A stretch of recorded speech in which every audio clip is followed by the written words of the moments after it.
kee kana qorata waamee har'a booda obboleettii kooti jedhi malee waa'ee ija jaalalaatiin kan ilaaltu yoo ta'e dogongorteetta sii galee kunoo biqiltuunis jirti namoonni kaleessa teessanii nu daawwataa jirtanus garuu wannan mormii achi keessatti an obboleessisaa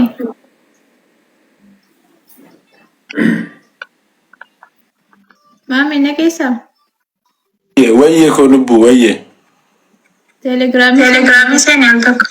Ishi lubbu ko argaan jira sadi siifa mara adda itti miti argaan jira. Alhamdulillah. Rabbi maal ijoollee ko maal jaarsummaa kiyya kana anaafati jirraa qoy kuulanna naafati mul'annaa namatti qoy kaartoonii wayi fakkaan namoo silaan keenya asitti.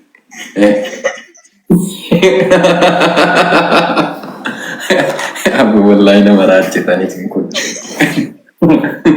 Namatti wanni astaa jiru kun nama moo kaartoonii wayi kuulan. Haala rakkoon qabu akka bareeda jiran lakkii haa jabaatanii dhiisi jajjabeessuu qabnaa nuti manguddoodha mi amma akka manguddummaa dhufnee dhageeffachaa jirra isaan.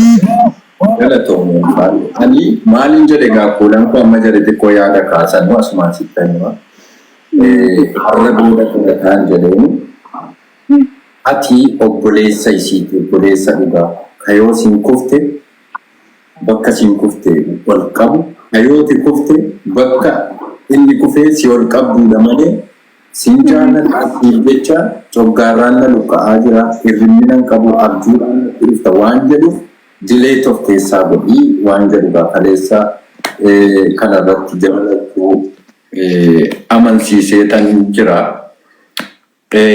Har'a immoo gaa wannani gara maammeetti dhufe komii akka gumaashootti wannan irraa qabu kara tokkoon soddaadha kara tokkoon obboleessa kara tokkoonis immoo dhiiga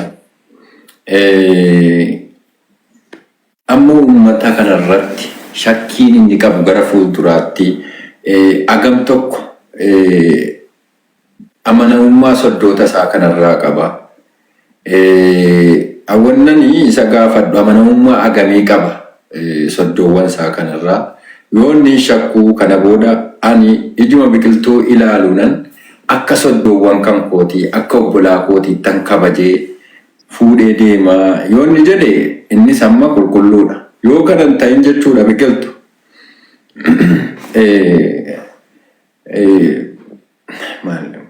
maal jechuudha wanti isaa afaan nama qaba guys.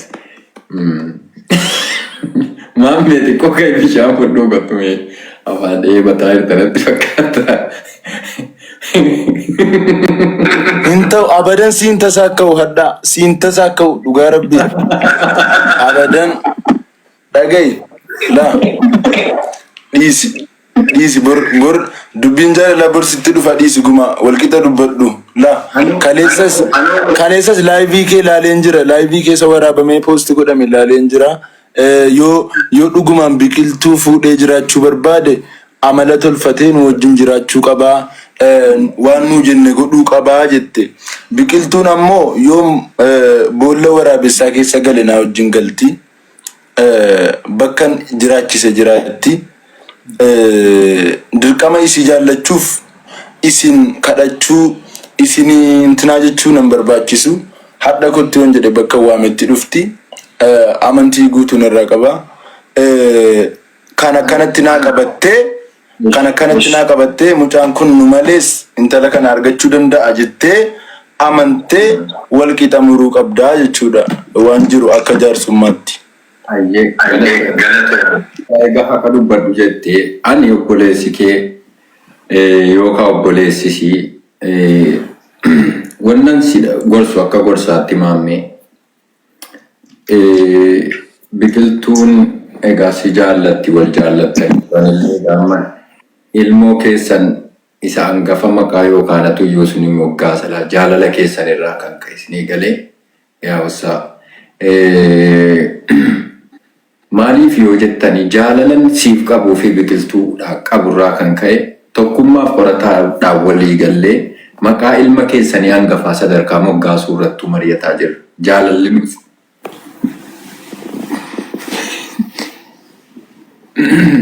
dhiifama sagalee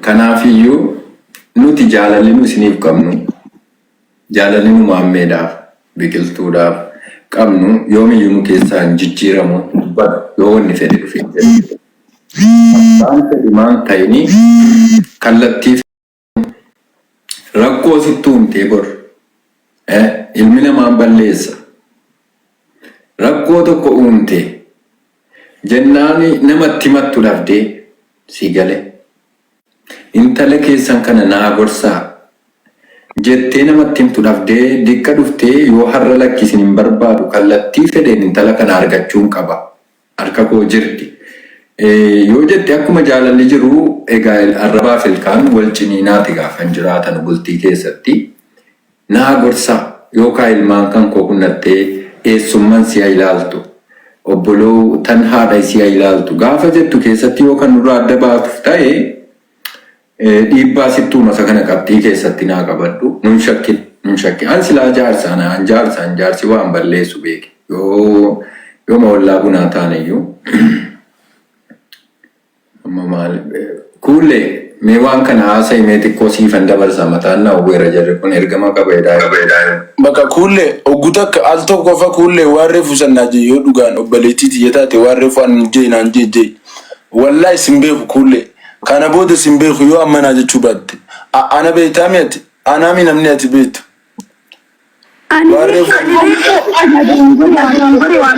miti xiyyaa way wal beektaa kanaan dura xiyyaa way beektaa way wal beektaa ni ati ana beektaa miti anaami kasi fayyadu saniifuu gama xiyya jirta kun gurbaan adii agartu gumaan kara isa sanii dubbachuu jira bari in agartu gono guyyaa adii saniifuu atis naa dubbadhu waan reefu jee naa jee yoo dhugaan akka inniin saahiba isaati rifachuu jiru kanatti yoo naa rifatte akkas naa jee hanqanumaan siraa barbaadu wallahi maqaan isaa qorataa akkasii biqiltuu kunoo amma naa jee ammaan barbaadu.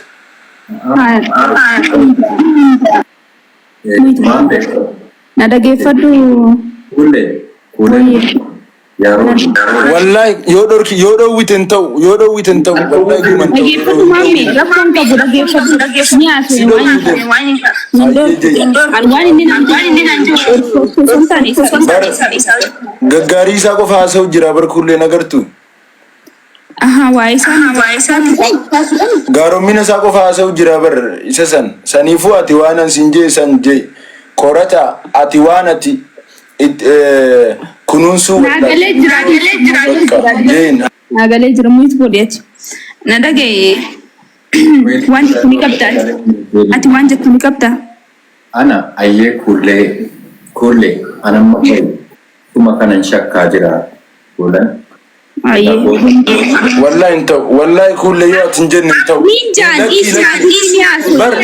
lakki haasawa kara biraa qabuu deema si boodaa dubbatu wallahi ni dhageeffadhaa maammi dhageeffadheef ni waa hin ijoollee ayyee obboleessa koo tuman akkana si jaallu diinatti na kennuu fi gurbaa ayyee maal jettee siin dhageeffadhaa seeme maal jechuu feeta an jalqabuma intala nama guddaa aqil qabeetti ulfaattu intala sabboonumaa dhugaa si keessaa mul'atu intala haqa dubbattuu fi gorsa ilma namaatiif kennitu ta'uu kan ta'e jalqabuma dubbii keetii baakaasee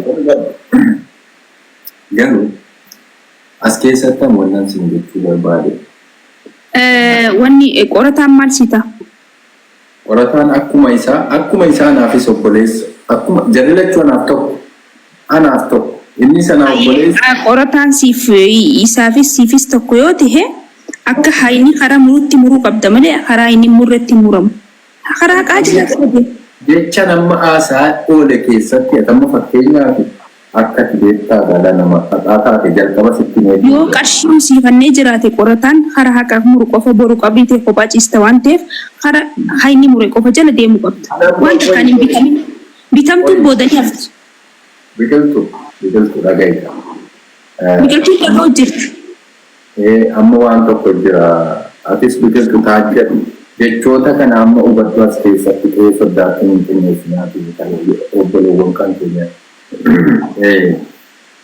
Ayya amma seegaa siin dhageeffachuu jira biraan ittiin fufuu deemu waan ta'eef naafi maal jechuu feeta ammati kanarratti dubbiin ammaan jechuuf deemurra yaada yoo qabaatte yaada kana dhuu eegas booda immoo anniin ja'a jechuudha. Ayyeshoo gizee tokko oguu tokko sirriin na laaliya kuulan Ilaaltiin jira. Asuma sitti asii ol kai taa'e. Maali? Ol kai ka. Ol keetiin jira bara. Amma na ilaali sirrumatti agartuuti bakka biraan ilaali. Maali? Akkuma kanatti na ilaala waan si gaafadhu kana haasoftaa jechuudha. Okay. Fakkeenyaaf waan ana aga hawwanaa taasaa oole keessaa jalqaba qalbiin dabnaa. Waan ana taasaa oole keessaa wanni ani yookaan gara qorataatti harkisee hin jiru.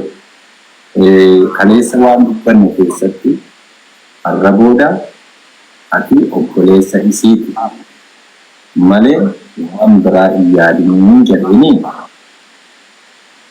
baga milkooti baga itti gammadeen jedhee maamni immoo maatii sakkisiise isa kanas yaadu keessanaa galchasumaan iyyuu bakka jefoo Na dhaggeeffadhu maameen loqonni ta'e wanni ati haasoftu keessa waan galaa jiruuf waan ati tuqaa jirtu waan beekuuf ifirraa dafee lolaa jira sii galee nuti hin galle malee isaaf galaa jira loqonni ati haasoftu jechuudha siif galee waan keessa lilmee waan diddiruu waan jiruuf jecha waan galeefi fi innis akkanaa waan gama isaa tumsu jirtu ni beeka gama isaaf yoo tumsu jiraates ni beeka waan beekuuf jecha galeefiiti akkanaa jee dubbachuu danda'e jechuudha. Waan beekuuf malee waan beneef kalees isinii wajji ture an amma haaree ammaan dhufe irraan dhufe quban qabu waan keessa quban qabu sii galee saniifu karuma haqaatiin deema inni wanni inis yoo dhufe qorataanis yoo dhufe akkana jeetuma wooma jiruun himaan ani harargeedha annadiin beeka soba hin jaallu wooma jiruun haasa'u boru qabii kophaan ciisa namni akkanaa wajjin hin jiru sii galee. Dubbii irra diddibuu hin barbaachisu aannan adiin tahan hin ta'u bakka. Galatoon ulfaatu amma jechi kan keenyaa ta'ee jira. Ani ijoollee arabbii akkamittiin beekamee ta'a dhugaa jiru awwaa makaa hin qabne kan irra dibaa hin beekne haasaa.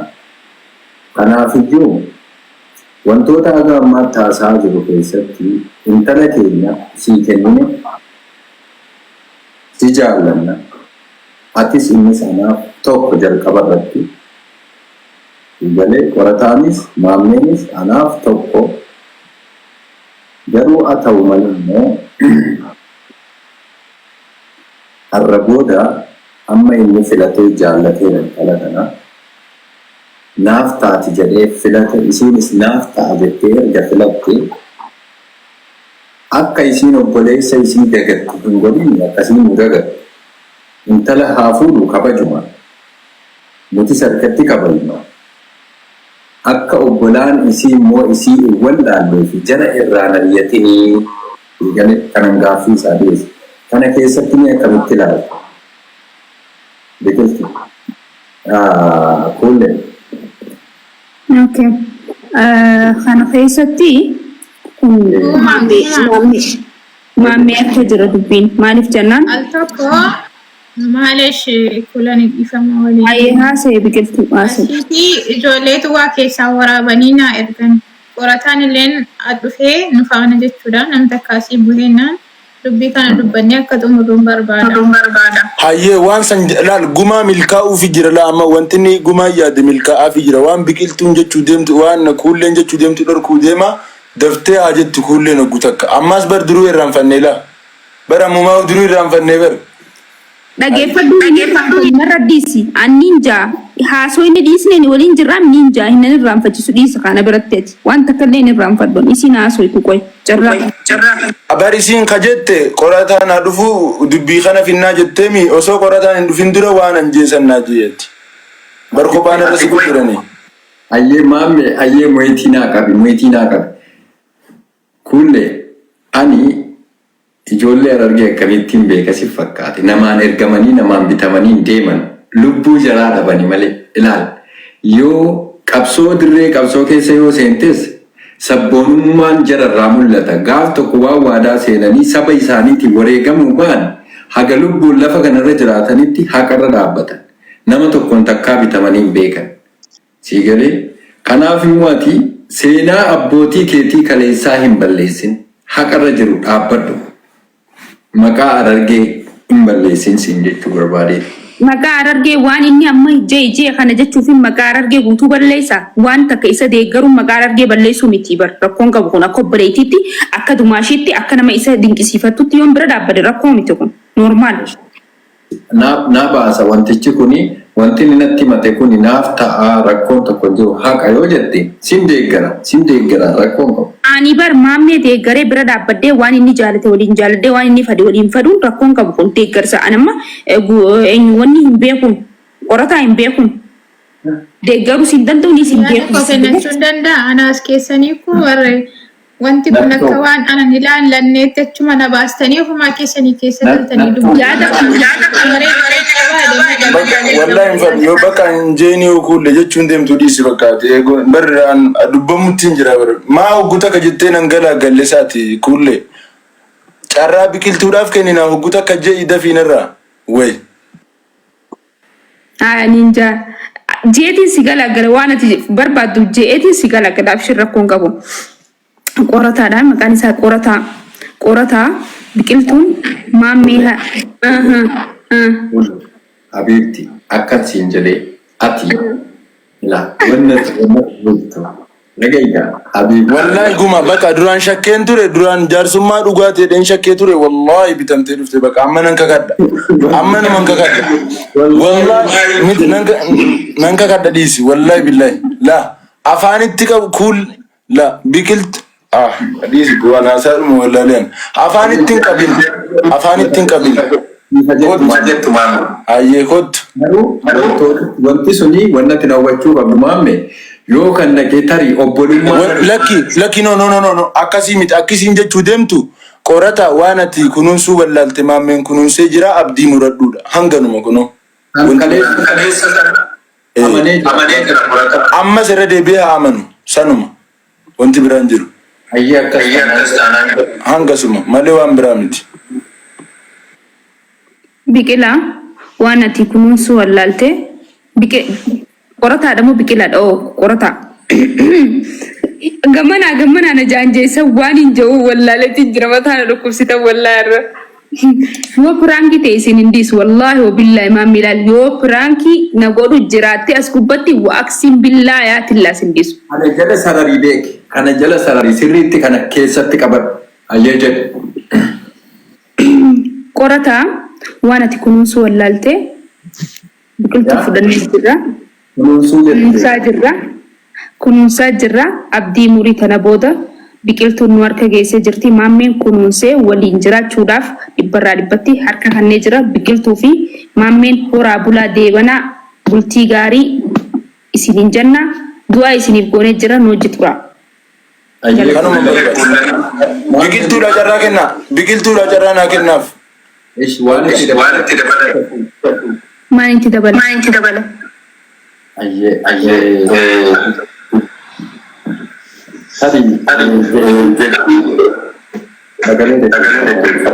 Sagaleen deddeebiin tura. Biqiltuudha carraa naa kennaaf haadha waan kanaatti isin nama. Rakkoon qabaa fixatan maamee. Wanti ati beekuu qabdu kulle jecha ati amma jette keessatti kunis hawwii keenya hunda rabbiin tokko godhee ilmaan jaraa arguu keenya anaafate kun sii galee waggaa lammaffaa jechuun ijoolleen kun waan anaan eessumatti jettee jechuun waan kun arguu nan barbaada jechuu jaraatu garuu akka rabbi dhugaa godhutti si du'aa'ee godhiinsi jedha yoo dhugaan ta'in immoo Ara dhugaadhaa walii galanii nu alaa galuuf deemanii maali dhugaa miti waali waan shakkitee jiraate maal jechuu feetee? An shakkii takka qabu du'aayin gochuuf jira malee. Du'aayi godhi bakka ni tasaakkaa bakka du'aayi godhuufi qofa. Ayyee biqiltuu dubbadhu amma biqiltuu haasa rabbisi waliin na gubu. Hayi waan jiru jira jechuudha. Dhugumatti bakka inni bitamee dhufe maammee akkaa keessatti. Guma Wayyi. Atilleen tokkummaalilleen qorataanilleen anaaf akka obboleessaati. Obboleessa isin anaaf. Akkas. Maammee jechuun immoo jaarsa kiyya qaalii, jaarsa abbaa warraa kiyya gara fuulduraa, jaalallee koo kan yeroo ammaa waliin jiru, jaalala qulqulluu kan daba shiraata akka hin qabne kan waliin qabnu. Jaalala kootiif kan isaa gidduu eenyulleen akka seenu hin barbaadu.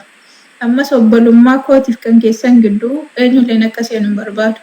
An hawwiin koo isin gidduutti akka nageenyi uumamudha kan hin barbaadu. Isinii galee isinis akka obbolaatti iddoo guddaa na biraaf qabdu. Maameen akka jaalallee kootiitti iddoo guddaa na biraa qaba. Iddoon keessan hundinuu garaa gara jechuudha. Iddoon obbolummaa qofaa, iddoon jaalalaa qofaa. Kanaaf waan kanarratti waan irra turtanii wal karaakkartan hin qabdanu. Ammas taanaan an obbolota koon hin jaalladhanii kabaja. Maamee immoo hedduu takkan jaalladha. Hedduu takkan kabajas. Isin akka walitti buutan hin fedhu. Asumaan iyyuu jechuudha.